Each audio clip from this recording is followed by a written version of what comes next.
Il y a quelques secondes, je me permets, je mets les pieds dans le plat, hors antenne, j'ai quand même Monsieur Vargon, alors que le corps de ce pauvre gendarme le corps est chaud parce que ça c'est juste je suis ignoble. désolée. Cette façon de parler je suis désolée. Ce monsieur vient de mourir et hors caméra, vous êtes là à nous dire bon, la plupart des policiers sont sympas, mais il y en a quand même 2-3. On se demande est-ce que par rapport au refus d'obtempérer, en gros, vous justifierez presque les refus d'obtempérer aggravés par le fait qu'il y a 3 policiers. Mais c'est un mensonge ignoble. Tout à l'heure de cette anecdote de collègues qui contrôlent des véhicules, c'est récurrent, immatriculés à l'étranger, des bolides qui roulent très vite et qui prennent tous les risques. Et vous avez parlé de ces parents qui parlent à leurs enfants.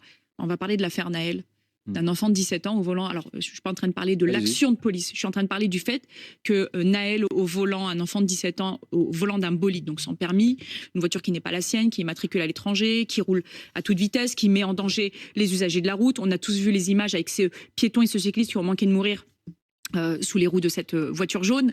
Ça, c'est récurrent, en fait. Ce sont des contrôles qu'on voit de manière récurrente, mais qui illustrent un fait de société. Je veux dire, des jeunes de 17 ans au volant d'un bolide qui est immatriculé à l'étranger, il y en a beaucoup. Ce que je dis déjà, accessoirement, je digresse, c'est que les policiers ne tirent pas à chaque fois, contrairement à ce qu'on peut entendre dans le discours politique en mode, dès qu'il y a un jeune, notamment d'origine extra-européenne, forcément les policiers ont la gâchette facile.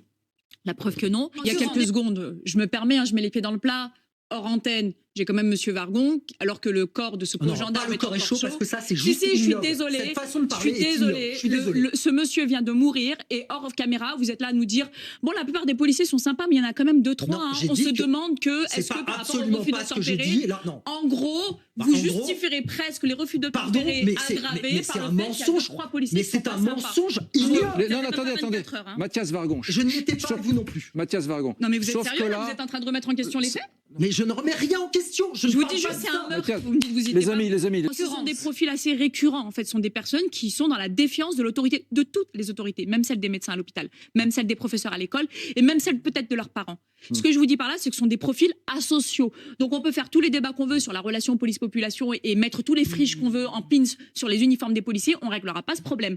La deuxième chose sur les refus d'obtempérer, ce que le rapport parlementaire a montré, mais en réalité qui ne faisait que écrire ce que nous on avait déjà vu de manière empirique, c'est que la plupart des refus d'obtempérer sont des gens qui sont bourrés, qui n'ont pas de permis, qui n'ont pas d'assurance, mais qui n'ont pas de problème spécifiquement de relation avec la police. Ce sont juste des gens qui ne veulent pas rendre compte aux institutions. Donc s'ils ont un problème, c'est avec la police, c'est avec les magistrats, c'est avec l'État, c'est avec le législateur, c'est avec l'ensemble de la société. C'est avec eux-mêmes. Donc c'est pas un problème avec la police. Il faut avoir un mot pour les gendarmes, dont on dit souvent, c'est vrai, alors les gendarmes couvrent 75% du territoire pour environ 30% de la délinquance. À l'inverse, les policiers couvrent 25% du territoire et 70% de la délinquance. Néanmoins, il y a une vraie explosion de la délinquance et de la criminalité en gendarmerie, et notamment des délits et des crimes qui portent atteinte aux personnes, notamment parce qu'il y a la vitesse en ruralité, parce qu'il y a de la violence, il y a beaucoup de violences intrafamiliales, de violences conjugales, d'homicides, tentatives d'homicide, etc., de bagarres à la sortie des boîtes, parfois avec des armes. Et les gendarmes, ils sont de plus en plus confrontés. J'en profite, ils n'ont pas de syndicat, ils n'ont personne pour parler en leur nom,